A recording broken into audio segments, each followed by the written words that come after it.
Good morning everyone. আজ আমরা start করব 6 সেমের ফার্মাকোলজির একটা ইম্পর্টেন্ট টপিক, ফার্স্ট টপিক, যেটা হচ্ছে অ্যাস্থেমা।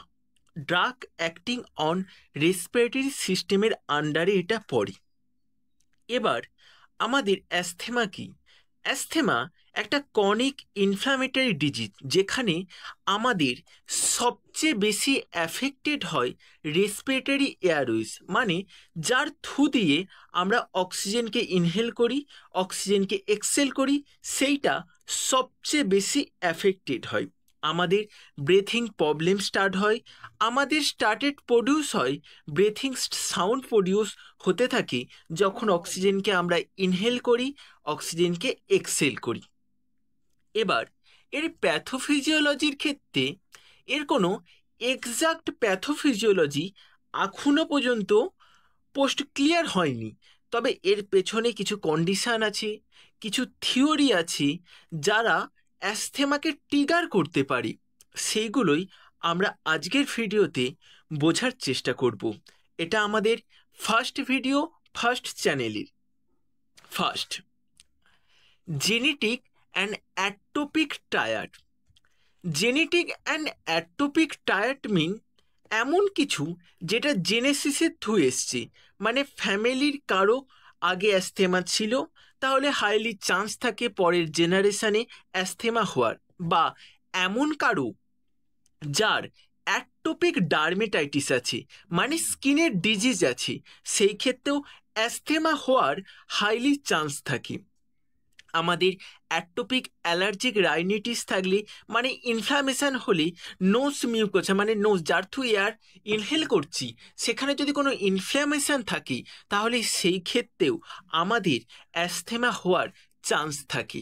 তাছাড়াও আমাদের কিছু সামটার্স টায়ার থাকে। সামটার্স টায়ার্স মানে এখানে অ্যাস্থেমা ক্যান কজ, মানে ন্যাজাল পলিপস হতে পারে, মানে আমাদের কোনো টিউমার কজ করতে পারে আমাদের নাকের, আমাদের নোজের হোলে হতে পারে, সেখানে কি যেটা নন ক্যান্সারাল টিউমারও হতে পারে। আমরা কি জানি, টিউমার দুই প্রকার হয়, একটা হচ্ছে বিনাইন টিউমার আর একটা হচ্ছে ম্যালিগনান টিউমার। যদি বিনাইন টিউমার ক্ষেত্রেও আমাদের অ্যাস্থেমা কজ করতে পারি, কারণ আমাদের এটা হোলের মধ্যে অ্যাস্থেমা হচ্ছে পলিপস হলে, ন্যাজাল পলিপস হলে, মানে কোনো মাসেল গ্রোথ হলে, ওখানে হচ্ছে কোনো টিউমার সৃষ্টি হলে সেটা এয়ার ইনহেল এয়ার এক্সেলে প্রবলেম ক্রিয়েট করবে, এবং যেটা পরবর্তীকালে আমাদের অ্যাস্থেমার কন্ডিশনকে ডেকে আনতে পারে। তাছাড়াও অ্যাসপিরিন সেন্সিটিভিটি। অ্যাসপিরিন সেন্সিটিভিটিটা কি? অ্যাসপিরিন সেন্সিটিভিটি মানে আমরা অ্যাসপিরিন কি জানি, non steroidal anti inflammatory drug. Non steroidal anti inflammatory drug তাদেরকেই বলি যারা পোস্টাগ্ল্যান্ডিনের রিলিজকে বন্ধ করে এবং কক্স ইনহিবিটার। আমরা পোস্টাগ্ল্যান্ডিন সম্বন্ধে আগের সেমে পড়েছিলাম যে যখন আমাদের সেল ড্যামেজ হয়, তখন আমাদের রিলিজ হয় অ্যারাচিডোনিক অ্যাসিড, এবং এটা দুটো প্যাথওয়ে ফলো করে, একটা কক্স আর একটা লক্স। কক্সের থ্রু আমাদের পোস্টাগ্ল্যান্ডিন তৈরি হয় এবং লক্সের থ্রু তৈরি হয় লিউকোটাইন। এবার লক্সের থ্রু যে লিউকোটাইন, যার মধ্যে আছি LTB4, C4, D4, এই লিউকোটাইনের মেন কাজ হচ্ছে আমাদের আমাদের বঙ্ক কনস্ট্রিকশন করা, আমাদের বঙ্কাস যার থ্রু আমরা এয়ার ইনহেল করছি, এয়ার এক্সেল করছি, সেই জিনিসটাকে এরা কনস্ট্রিক্ট করে দেয়। আর কনস্ট্রিক্ট করে দিলে কি হবে, আমাদের যে প্যাসেজটা, যার থ্রু, যে ওয়েসের থ্রু এয়ারটা আমরা যা পাস হচ্ছে, সেটা যদি ছোট হয়ে যায়, তাহলে কি হবে, এয়ার ইনহেল এক্সেলে প্রবলেম হবে, অ্যাস্থেমা কজ করবে। তাছাড়াও এই জিনিসটাই হচ্ছে আমাদের এয়ার ইনহেল এয়ার এক্সেল করবে, এবং এর কারণেই আমাদের কি হতে পারে, আমাদের অ্যাস্থেমা হতে পারে। তাছাড়াও আমাদের আরও অন্যান্য কিছু আদার্স কিছু ফ্যাক্টর থাকে যারা অ্যাস্থেমাকে কজ করতে পারে, যেমন ডাস্ট, ককরোচ, এক্সারসাইজ, কোল্ড। তাছাড়াও আপার রেসপিরেটরি ট্র্যাক্টে যদি কোনো ইনফেকশন হয়, সেই ক্ষেত্রেও আমাদের অ্যাস্থেমাকে এটা লিড করতে পারে। তাছাড়াও আমাদের বিটা ব্লকার, আমরা কি জানি বিটা ব্লকারের মধ্যে কি পড়ে, প্রোপানল, এটিনলল, মেট্টোপোলল, টিনোলল, এই সমস্ত ডাক কিসের মধ্যে পড়ে? আমাদের হচ্ছে বিটা ব্লকারের মধ্যে পড়ে। আর বিটা ব্লকারের কাজ কি? আমরা বিটা ব্লকারের ক্ষেত্রে আমরা পড়েছিলাম যে সাপোজ এইটা এইটা হচ্ছে আমাদের সিম্প্যাথেটিক নার্ভাস সিস্টেমের মধ্যে, এই যে এখান থেকে আমাদের অ্যাড্রিনালিন রিলিজ হয়। আমাদের অ্যাড্রিনালিন রিলিজ হয়, এবং যখন অ্যাড্রিনালিন রিলিজ হয় তখন এই যে নিচে যে লোয়ার সাইনেপটিক, এই যে সাইনেপটিক ক্লাফট বলে এই অংশটাকে, আর এখানে দুটো রিসেপ্টার থাকে, একটা আলফা 1 আর একটা হচ্ছে বিটা 1। এই আলফা 1-এ যখন আমাদের নর এপিনেফ্রিন বা অ্যাড্রিনালিন এসে বাইন্ড হবে, তখন এই আলফা 1-এর কাজ ব্লাড ভেসেলকে স্মুথ করে দেওয়া, ব্লাড ভেসেলকে ছোট করে, স্মুথ মাসেলকে মানে ব্লাড ভেসেলকে কনস্ট্রিক্ট করে দেওয়া, ব্লাড ভেসেল কনস্ট্রিক্ট করে দেয়। এবং বিটা 1 কি করে? বিটা 1-এ গিয়ে যখন বাড়ি দেয়, কার্ডিয়াক আউটপুটকে বাড়িয়ে দেয়। এবং এদের আরও একটা কাজ, যেটা হলো এরা বঙ্ককে ডাইলেশন করে। আর বঙ্ক ডাইলেশন করলেই আমাদের কি হবে? আমাদের ব্লাড বঙ্ক ডাইলেশন করলেই আমাদের কি হবে? আমাদের এয়ার ইনহেল, এয়ার এক্সেলে আমাদের কোনো প্রবলেম হবে নি। বাট এই ক্ষেত্রে আমাদের কি হয়? যখন বিটা ব্লকার দিলাম, এই যে বিটা ব্লকার প্রোপানল সেইটাকে ব্লক করে দিল, তখন আমাদের কি নর অ্যাড্রিনালিন, আমাদের নর এপিনেফ্রিন এরা বাইন্ড হতে পারবে নি। তাহলে কি হতো? অ্যাড্রিনালিনের কাজ ছিল বঙ্ককে কি আমাদের বঙ্ককে ডাইলেশন করা, তার জায়গায় অপোজিট এফেক্ট দেখা যাবে, বঙ্ক কনস্ট্রিকশন দেখা যাবে। এই সমস্ত কারণ আমাদের কি করতে পারে? অ্যাস্থেমাকে লিড করতে পারে। তাছাড়াও আমাদের আরও যে প্যাথোফিজিওলজি আছে, আমরা জানি এইটা হচ্ছে ম্যাক্রোফেজ। ম্যাক্রোফেজের কাজ কি? ম্যাক্রোফেজের কাজ হলো আমাদের করা, আমাদের ইমিউন সিস্টেমে হেল্প করা। যখন কোনো অ্যালার্জেন আসি, তখন ম্যাক্রোফেজ কি করে?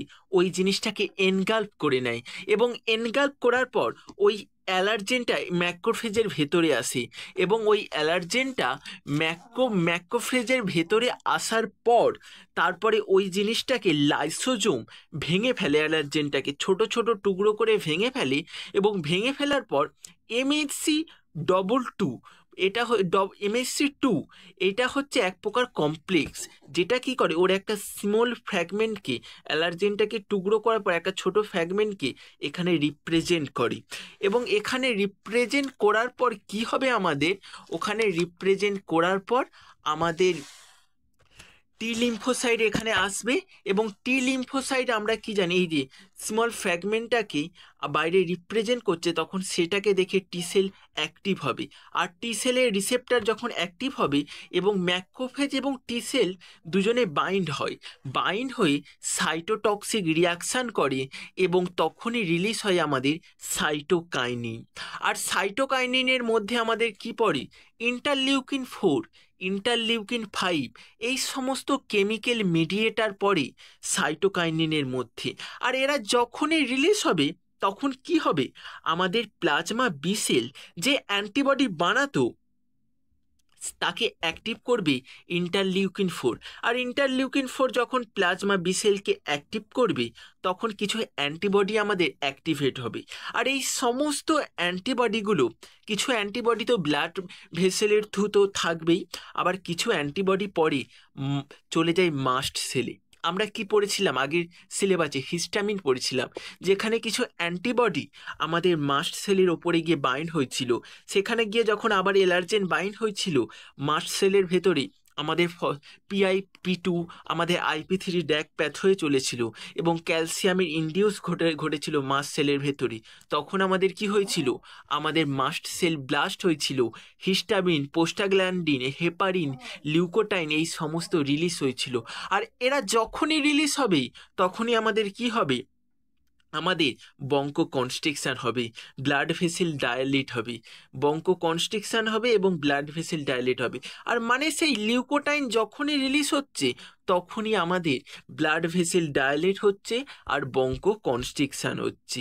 লিউকোটাইন নানাভাবে আমাদের এখানে হচ্ছে রিলিজ হচ্ছে, যখন কোনো সাইটোটক্সিক রিয়াকশান চলছে, বা এই যে আগের কেসেসে আমরা এখানে দেখেছি যে কিভাবে পোস্টাগ্ল্যান্ডিনের থ্রু, কিভাবে লক্স প্যাথওয়ের থ্রু লিউকোটাইন রিলিজ হচ্ছে।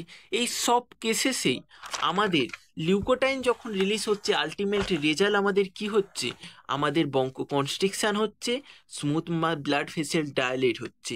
তাহলে আমাদের একটা হলো ইন্টারলিউকিন 4 টু, কিন্তু ইন্টারলিউকিন 5-এর কাজ কি? ইন্টারলিউকিন 5-এর কাজ কি? যখন সাইটোকাইনিন দুটো প্রকার, ইন্টারলিউকিন 4, ইন্টারলিউকিন 5, এখানে ইন্টারলিউকিন 5 হচ্ছে আমাদের সরাসরি যায় ডব্লিউবিসির আর একটা পার্ট, যেটা ইমিউন সিস্টেমেরই আর একটা পার্ট, যেটা হলো ইউসেনোফিল। ইউসেনোফিলের কাছে গিয়ে অ্যাক্টিভেট করে দেয় এটাকে, এবং তখনই রিলিজ করে লিউকোটাইন, যেটার কাজ বঙ্ককে কনস্ট্রিকশন করা। তাছাড়াও ইউসেনোফিল কি করে, আরও একটা এনজাইমকে রিলিজ করে, যেটা হলো প্রোটিয়েজ এনজাইম। আর এই প্রোটিয়েজ এনজাইমটা যখনই রিলিজ হবে, তখন সেল ড্যামেজ স্টার্ট হয়ে যাবে।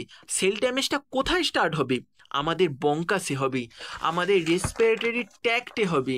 যখনই এই সেল ড্যামেজটা স্টার্ট হবে, এবং সেল ড্যামেজটা যখন হবে, তখন আমাদের বঙ্কাসের যে এয়ার প্যাসেজ, এই এয়ার প্যাসেজ ছোট হয়ে যাবে, এবং এখানে কি হবে, ইনফেকশন সৃষ্টি হবে। এখানে ইনফেকশন সৃষ্টি হলে মানে কি, এই কন্ডিশনটাকে বলে এমফাইসিমা। আর এমফাইসিমা যখনই হবে, আমাদের সেলের ইলাস্টিসিটি কমে যাবে। এই অ্যালভিলাই, এখানে যে রেসপিরেটরি ট্র্যাক্ট, এর ইলাস্টিসিটি কমে যাবে, এবং এখানে আমাদের বঙ্কাইট, আমাদের অ্যাস্থেমাকে কজ করবে। এখানে এয়ার প্যাসেজটা ছোট হয়ে যায়। আর তাছাড়াও এখানে আরেকটা কাজ কি বলেছিলাম, লিউকোটাইনের আরেকটা কাজ হলো স্মুথ মাসেলকে ডায়ালেট করা। এখানে এই এয়ার প্যাসেজের সঙ্গে স্মুথ মাসেল মানে হচ্ছে আমাদের ব্লাড ভেসেল কানেক্ট আছে, আর ব্লাড ভেসেল যখনই ডায়ালেট হবে, তখনই আমাদের কি হবে, ব্লাড ভেসেলের পারমিয়াবিলিটি বেড়ে যাবে।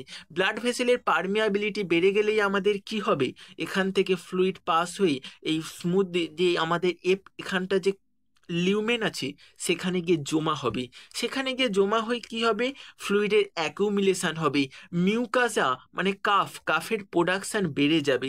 আর কাফের প্রোডাকশান যখনই বেড়ে যাবে, এই সমস্ত কন্ডিশন অ্যাস্থেমাকে লিড করে, অ্যাস্থেমাকে কজ করার জন্য এক ধরনের হচ্ছে অ্যাক্সিলারেটেড করে এই সমস্ত কিছু। আর যদি এইটাকে আমাদের রাইট টাইমে আমরা যদি এটাকে ট্রিট না করতে পারি, তাহলে আমাদের পার্মানেন্ট ন্যারোয়িং হওয়ার চান্স থাকে। এটা ছিল আমাদের ফার্স্ট ভিডিও। ভিডিওটা কেমন লাগলো কমেন্টে অবশ্যই জানাবেন।